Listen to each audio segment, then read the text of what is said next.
Halo teman Vian, selamat datang di podcast Bincang Asik tentang Malnutrisi bersama aku, Safina, yang hari ini bakal ngomongin tentang malnutrisi di situasi anak jalanan sama narasumber keren dari Harapan Vian. Penasaran nggak siapa?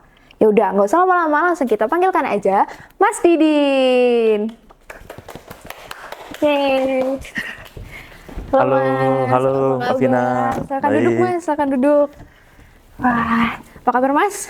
Baik, baik. Baik, oke. Nah, mungkin teman-teman di rumah ini penasaran, Mas Didin ini siapa sih? Dan mungkin mau kenalan kali ya sama Mas Didin. Mungkin bisa Mas perkenalan dulu sama teman-teman di rumah? Halo teman-teman semua, nama saya Didin. Saya adalah direktur dari Perkumpulan Harapan Vian Yogyakarta. Itu dulu. Oke, boleh. Oke, jadi Mas Didin ini adalah direktur dari Perkumpulan Harapan Vian ya di Yogyakarta. Nah, Mas, kalau boleh tahu Harapan Vian itu apa sih sebenarnya? Karena tadi kan sempat di-mention ya waktu kenalan, dan mungkin ada teman-teman di rumah yang belum kenal Harapan Vian itu apa gitu sebenarnya. Ya, Harapan Vian itu adalah organisasi berbasis komunitas yang anggotanya adalah teman-teman di situasi jalanan. Ada teman-teman dari pengamen, ada teman-teman dari pekerja seks, ada teman-teman transpuan. Hampir semua mungkin yang di jalan lah, Mbak. Jadi anggota gitu di Harapan Vian. Dan saya ini termasuk yang menjadi pengurusnya. Oke. Gitu. Kalau untuk program-programnya kita ada 3 fokus utama. Satu di advokasi Adminduk atau identitas kependudukan. Yang kedua itu di isu kesehatan, khususnya di kesehatan ibu dan anak. Terus yang terakhir di pendidikan. Oke. Itu kira-kira. Itu 3 fokus programnya ya, Mas ya. Iya. Nah, untuk program-programnya sendiri yang ada satu yang menarik nih Mas sebenarnya. Kita udah ngubek-ngubek websitenya Harapan Vian nih kebetulan. Nah, ada satu program yang namanya itu cukup menarik Mas sebenarnya. Itu adalah Posyandu Jalanan. Kalau boleh tahu Mas, apa sih Posyandu Jalanan itu? Karena kan yang biasa kita atau mungkin teman-teman dengar di rumah itu adalah term posyandu aja nih. Mungkin ada di puskesmas kayak gitu, atau mungkin ada di balai RW setempat gitu kan, biasanya kayak gitu. Apa sih yang membedakan Posyandu Jalanan ini sampai namanya adalah sebuah posyandu jalanan? Oh ya. Posyandu sebenarnya kita pilih itu karena tadi namanya familiar di masyarakat. Iya. Nah, pada intinya itu kita sebenarnya pengen mengambil sebuah inisiatif kesehatan yang dilakukan oleh komunitas, ya kan? Jadi kami pengen menyelesaikan permasalahan kesehatan di komunitas, tapi menggunakan inisiasi dari komunitas, ya kan? Makanya kita menggunakan term posyandu yang familiar. Kalau dalam pelaksanaannya sebenarnya hampir mirip juga dengan posyandu, karena setiap bulan misalkan kita tuh ada pemeriksaan rutin untuk ibu hamil dan untuk anak-anak. Itu kita menggunakan konsep 5 meja, mirip kayak posyandu. Jadi ada pendaftaran, ada pengukuran gitu. Nah, yang membedakan antara posyandu dengan posyandu jalanan itu karena kita juga melihat aspek-aspek sosialnya di situ. Misalkan nih, kita juga menanyakan mengenai apakah mereka memiliki adminduk, apakah mereka memiliki BPJS kesehatan, bagaimana situasi keluarga, bagaimana situasi pekerjaan mereka, dan sebagainya. Ada banyak ya gitu. Sementara kalau posyandu yang digagas oleh pemerintah, karena mereka meyakini bahwa ini adalah masalah kesehatan, maka intervensinya pun kesehatan, hanya berbasis pengukuran gitu. Jadi kita bedanya seperti itu. Itu yang pertama. Terus yang kedua juga ada tindak lanjut dari pemeriksaan kesehatan yang kita lakukan secara rutin. Satu itu ada kunjungan rumah, ya. Terus yang 3 yang paling penting adalah mendampingi teman-teman yang memiliki hambatan untuk mengakses layanan kesehatan publik. Contohnya ke puskesmas atau ke rumah sakit. Jadi ada ekstranya gitu. Jadi kami itu mendesain Posyandu Jalan itu sebagai sebuah program dengan beberapa aktivitas, bukan yang posyandu yang satu aktivitas. Jadi gitu. Bukan fokusnya langsung ke kesehatannya gitu aja ya, tapi kayak ada proses pendampingannya untuk teman-teman mungkin yang kesulitan untuk mengakses. Biasanya itu kenapa Mas kok ada mereka bisa kesulitan mengakses dan lain sebagainya itu? Pertama tadi sudah aku mention di Adminduk ya. Nah, konteksnya di Yogyakarta sekarang dengan digitalisasi sistem informasi, teman-teman yang tidak memiliki adminduk itu tidak bisa mendaftar layanan kesehatan karena berbasis NIK. Di satu ya, benar. Ya kan. Yang kedua adalah ketika teman-teman ini tidak memiliki BPJS Kesehatan atau asuransi kesehatan lah.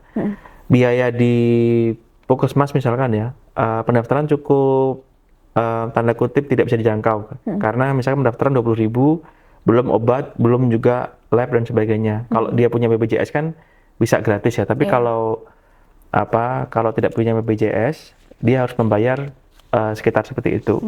Terus yang ketiga juga sebenarnya di persoalan tidak ada dukungan dari keluarga ataupun dari sekitarnya. Oke. Berarti ini udah berapa tahun Mas berjalan programnya? Ini sekitar 4 tahun. Oh, 4 tahun. Ya. Oke, pantas. Soalnya kemarin itu kita sempat ngeliat annual report-nya Harapan Vian. Ya. Nah, di situ itu bukan sempat muncul, memang dari awal itu muncul kasus malnutrisi terus. Ya. Dan itu kalau udah kita hitung-hitung tuh kurang lebih ada sekitar 28 kasus gitu ya Mas ya. Dan ditambah lagi sama ada data dari pemerintah sendiri, dari Dinkes DIY, itu kalau ada sekitar 8.806 kasus malnutrisi pada anak itu terjadi di DIY. Itu kalau menurut Harapan Vian sendiri, kenapa kasus malnutrisi itu tadi bisa terus terjadi gitu Mas? Karena kalau kita lihat annual report-nya itu aja kan data malnutrisi itu kan muncul terus ya Mas ya, nggak pernah hilang gitu kan. Itu kenapa Mas bisa terjadi? Nah, karena kalau kita ngelihat sebab malnutrisi itu tidak hanya sebatas soal bagaimana orang tua itu memberikan asupan gizi yang cukup bagi anak. Tidak sesederhana itu, karena malnutrisi pada anak itu terjadi ketika ibu-ibu itu masih menjadi remaja bahkan. Bahkan bisa dibilang malnutrisi itu kasus antar generasi. Contohnya misalkan secara umum ya, seorang ibu yang malnutrisi itu kemungkinan besar anaknya juga malnutrisi. Nanti kalau anaknya ini malnutrisi kemudian tumbuh jadi remaja, dia biasanya mengalami beberapa permasalahan terkait dengan anemia atau mungkin hal-hal lain. Nah, anak yang tadi yang tumbuh jadi remaja kemudian jadi seorang ibu, kemungkinan anaknya juga akan malnutrisi lagi. Jadi nggak berhenti cycle. Nggak berhenti gitu. Ini persoalan yang cukup panjang dan pendekatannya sebenarnya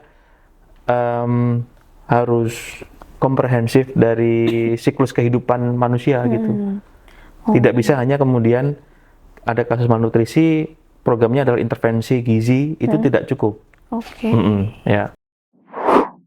Terus kalau misalkan untuk Harapan Vian sendiri, gimana Harapan Vian itu melihat seberapa penting pola asuh, terus habis itu makanan-makanan yang dikonsumsi sama anak itu, dan juga pengetahuan gizi orang tua untuk bisa dibilang kayak meminimalisir terjadinya malnutrisi pada kehidupan seorang anak? Sangat penting. Oke. Tapi ada juga yang sangat penting lainnya ya, lagi-lagi ya. Jadi aku sebenarnya ingin menarik satu hal bahwa permasalahan malnutrisi pada komunitas itu jangan sampai kemudian hanya fokus pada persoalan ini masalahnya orang tua gitu. Kan lagi-lagi tadi sebenarnya itu ada masalah besar yang berkontribusi terhadap permasalahan ini gitu. Nah, kami itu meyakini bahwa sebenarnya orang tua di komunitas itu ketika ada dukungan yang cukup, mereka bisa merawat anak dengan baik. Itu asumsi awalnya kami di Harapan Vian. Nah, dukungan seperti apa yang dibutuhkan? Nah, ini yang sebenarnya perlu disediakan oleh pemerintah atau mungkin oleh kelompok dukungan lainnya seperti tetangga atau mungkin juga kader dan sebagainya. Itu ya benar, parenting itu cukup, gizi juga cukup gitu kan. Nah, itu kan selama ini yang dilakukan pemerintah kan. Kayak program-program pemerintah itu kan selalu fokus pada sosialisasi ya, kayak pemberian edukasi dan sebagainya. Nah, pertanyaannya adalah apakah itu cukup untuk menyelesaikan permasalahan malnutrisi? Nah, itu pertanyaannya gitu kan. Nah, akan menjawab kenapa ada beberapa hal yang sangat penting lainnya yang harus kita lihat juga. Ya. Makanya Harapan Vian tuh berusaha menggali pertanyaan-pertanyaan yang lainnya itu tadi ya. Betul. Untuk menyelesaikan kasus malnutrisi ini. Jadi pendekatan yang kita lakukan itu agak interseksionalitas gitu untuk melihat suatu kasus. Oke. Tapi kalau untuk dalam konteks Posyandu Jalanan sendiri, Harapan Vian ini melakukan apa Mas untuk mendampingi anak yang mengalami malnutrisi di situasi jalanan ini? Wah, ini pertanyaan menarik. Kami itu tidak punya pendekatan yang generik. Generik tuh kayak yang ini kasus ini, kemudian pendekatan seperti ini. Contoh misalkan kasus malnutrisi A sama kasus malnutrisi B itu pendekatan berbeda. Berarti tiap anak beda-beda. Sebagai gambaran, ada anak yang bisa kita cateringkan tiap hari, tapi yang anak yang lain tidak. Misalkan tergantung situasinya, karena kami ini meyakini bahwa sebenarnya permasalahan mereka itu yang bisa menyelesaikan mereka. Nah, apa yang bisa kita dukung di mereka gitu. Ketika ternyata permasalahan malnutrisi itu adalah di soal peran ayah sama ibu, ya yang kita selesaikan adalah permasalahan peran ayah dan peran ibunya. Ya kan. Sementara jadi yang ini langsung menyasar ke anaknya gitu. Ya. Terus sebenarnya malnutrisi itu bisa terjadi juga salah satunya kan karena kurangnya concern baik dari orang tua ataupun lingkungan sekitar bahkan gitu kan Mas. Kalau menurut harapan Vian atau menurut Mas Didin sendiri, apa sih yang bisa dilakukan sama teman-teman di rumah gitu? Siapa tahu lagi ada yang nonton nih, apa yang bisa dilakukan sama teman-teman untuk mungkin bisa lebih aware sama malnutrisi itu sendiri? Wah, ini pertanyaan berat ya. Ya. Satu, sebenarnya kita harus sadar dulu ya tentang apa itu malnutrisi kan. Dan ini kan sebenarnya jadi hal yang penting karena semua orang itu relate pada akhirnya. Mungkin teman-teman yang sekarang masih kuliah itu kan mungkin kayak wah belum gitu kan. Tapi kan sebenarnya nanti ketika mereka menjadi orang tua kan jadi relate. Aku pikir dengan mengedukasi diri sendiri itu cara yang paling pertama dan paling bagus dulu. Terus yang kedua juga kalau misalkan ingin aksi yang lebih real, konkret, juga bisa terlibat juga menjadi relawan di Harapan Vian, terlibat di Posyandu Jalanan misalkan, atau terlibat bahkan di inisiasi Posyandu di kampung sekitarnya. Kan banyak ya kan. Karena kalau kita lihat juga nih bicara soal Posyandu di kampung-kampung nih minim regenerasi. Jadi yang kalau lihat nih ibu-ibu PKK itu tuh biasanya yang mengisi adalah ibu-ibu pralansia.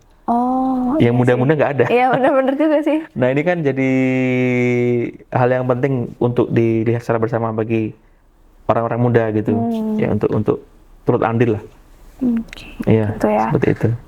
Terakhir Mas, harapan Mas Didin untuk keberlanjutan program Posyandu Jalanan atau keberadaan anak-anak di luar sana mungkin yang mengalami malnutrisi, apa Mas? Kalau yang terkait Posyandu Jalanan, aku berharap ini bisa direplikasi oleh berbagai macam kelompok ya. Kita sebenarnya udah pernah mencoba ini untuk direplikasi di beberapa organisasi lainnya dan sangat membantu sebenarnya, ya kan. Sebenarnya kita punya juga semacam kesamaan gitu dengan konsep Posyandu ILP yang digagas oleh pemerintah. Posyandu ILP itu Posyandu Integrasi Layanan Terpadu. Ya, jadi ini yang sebenarnya kita sudah lakukan bertahun-tahun yang lalu kan. Nah, ini pemerintah lagi mulai. Nah, kenapa kita nggak sharing aja, sharing praktik baik gitu kan?